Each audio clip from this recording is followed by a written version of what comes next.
Okay. All right, so again, we want to know how many decameters there are, excuse me, how many centimeters 20 decameters equals, right? So again, we're starting at decameters, like so.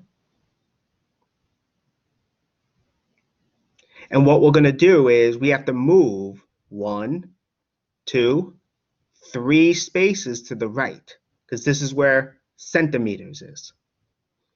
So we're moving 3 spaces to the right. Okay. So we have 20. So again, 3 spaces to the right. So even though this is 20, the process is still the same, right? The decimal here.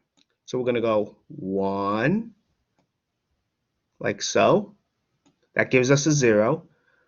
2, well, that's a big step, like so. One more should do it. And 3, like so. So in other words, we move the decimal 3 spaces to the right. And as you can see, okay, we end up with 20,000. So in other words, we're going to get 20,000 centimeters. Okay, just want to make sure I'm recording. Oh yeah, I am. Good. Good. Okay.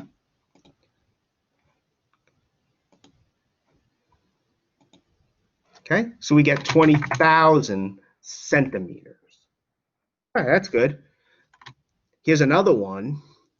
I was going to have everyone try it, so let's try it. So try it out. You know, we have about, so here, you have 15 deciliters. You want to know how many kiloliters there are. Okay? I'll just do it with you guys.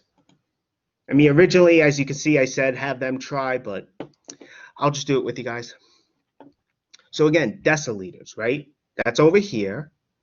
And we're going to move to the left. So we go 1, 2, 3, 4 spaces to the left. 4 spaces to the left, as you can see here. Okay, that's not so bad. So we have 15, as you can see.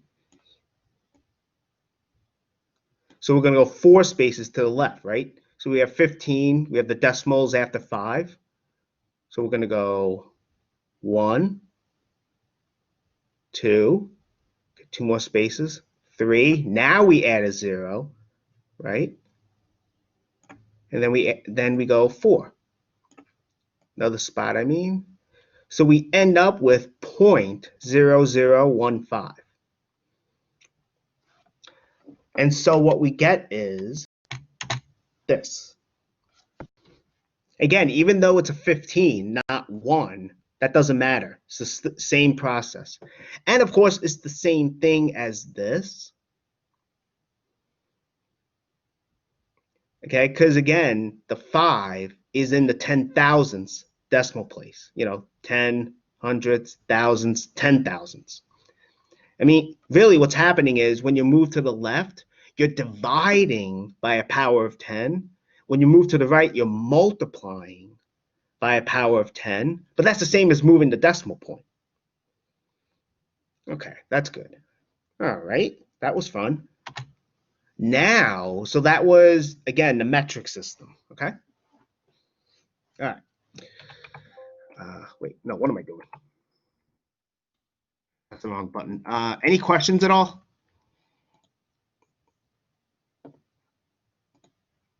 Any questions at all? I guess not. Okay. All right, so let me keep going.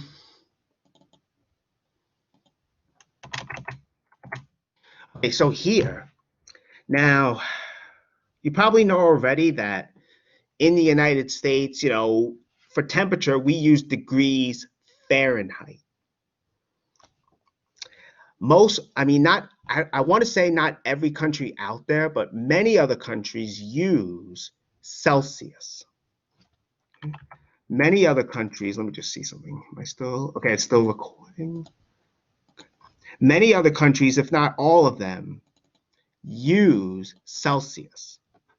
Okay, is it part of the imperial or metric system? Honestly, I don't know. But for now, that doesn't really matter. But we have two temperature conversions. We have two temperatures, Celsius and Fahrenheit. I think in science, there's a third one called Kelvin, I think, if I remember correctly. If you study physics, I'm pretty sure it comes up. But anyway, these are the two we're focusing on, and they are actually related. Namely, we have this equation. F here is for the temperature in degrees Fahrenheit. C is for the temperature in degrees Celsius. And you're actually not using a unit conversion to go from one to the other. If you remember, when we did imperial systems, the imperial system from before, when we converted from one unit to another, what we did, like ounces to gallons or cups to gallons, we had to use a unit conversion. It turns out here, you're not going to use that. You're going to instead use this equation. Okay. So this is actually how we're going to go from Celsius to Fahrenheit and the other way around. Okay, so here's an example. We know that, let's say, from observation, or we might just know that water freezes at 0 degrees Celsius. This notation, this little 0 here, it looks like an exponent. It's actually notation for degrees. So this is 0 degrees. The C here tells you it's Celsius. So the C here tells you this is Celsius. Here, and we observe that water boils at 100 degrees Celsius. Somehow we know that or have observed it. What we can do is we can determine when water freezes on the Fahrenheit scale, or in other words, at what temperature in degrees Fahrenheit water freezes. We just use the equation. That's what I'm doing here. Okay? Yeah, let me go back. If you go back here, we plug in C in for the temperature in degrees Celsius, and that's what's happening here. Plug in 0, okay? And 1.8 times 0, right? That's gone. We're left with 32. So we get 32 degrees Fahrenheit. So this is notation for degrees Fahrenheit. Okay, I'm sticking with the book's notation, just letting you know. So if you use this notation, or if you use this, that's fine, either one. That's when water freezes. For boiling, same idea, except now, instead of 0, we're going to put in 100, right? That's when water boils, 100 degrees Celsius. Like so. So we plug it in, right? We do the calculation, and we end up with 212 degrees Fahrenheit. That's when water boils. Okay. Now, is Celsius better than Fahrenheit? I don't know. Is Fahrenheit better than Celsius? I don't know, but that's just the two temperature scales. So, okay. And why do the United States why do we not use Celsius? I honestly don't know. I want to say Celsius is part of the metric system, but to be honest, I could be wrong about that. Anyway, so here's another example. We're going to convert this into degrees Fahrenheit. And again, you're using this equation, right? We have our temperature in degrees Celsius. So what you do is you're going to substitute it in to get F. Okay, so if you do that, do the calculation, okay? What do you get? You get this. By replacing it, right, you get C is minus 23. So we substitute that, And then you just do the basic calculations. You get negative 9.4. So what does that tell us? That tells us in degrees Fahrenheit, we get negative 9.4 degrees Fahrenheit. And another way to say it. Again, we're not using a unit conversion. It turns out we can't. Instead, we're using this equation. It's really just from definition of Fahrenheit and Celsius. All right, that's good. Okay, well, let's do another example. So here I want you guys to try it. You want to convert this into degrees Celsius. So of course you're going to have to use this. But notice here, you're given F. You want to get C. Okay? So I want everyone to try that out for about 2 minutes. Okay? You know, I know the thing is the what do you call it? The video thing is recording, so I can always edit that later easily. Okay. So 2 minutes. Yeah, I want everyone to try it out.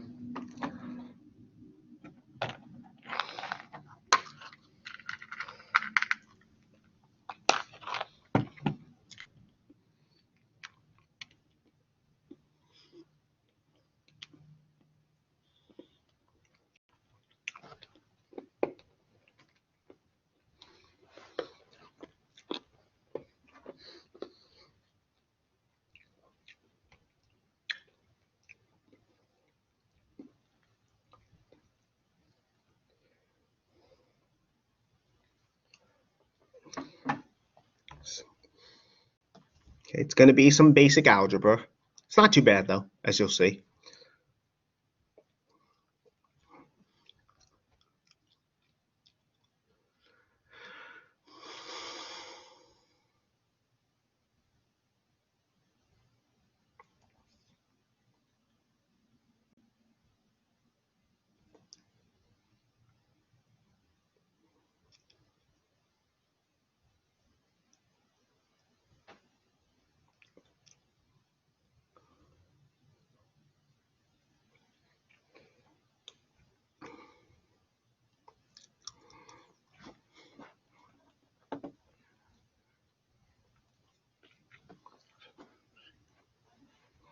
We'll try this.